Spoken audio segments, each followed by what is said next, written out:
Service in Pittsburgh has issued a severe thunderstorm warning for Monroe County in east central Ohio, southern Belmont County in east central Ohio, southeastern Noble County in east central Ohio, northwestern Wetzel County in northern West Virginia, Marshall County in northern West Virginia, until 2:45 p.m.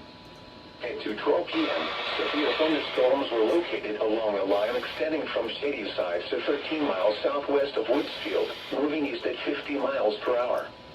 Hazard, 60 miles per hour wind gusts. Source, radar indicated. Impact, expects damage to trees and power lines, resulting in some power outages. Locations impacted include Moundsville, New Martinsville, Woodsfield, Haven City, Powhatan Point, Glendale, Sardis, Bealsville, Clarington, Louisville, Jerusalem, and Dexter City. For your protection, move to an interior room on the lowest floor of a building. Please report severe weather by calling 412-262-1988, posting to the National Weather Service Pittsburgh Facebook page, or using Twitter at NWS Pittsburgh.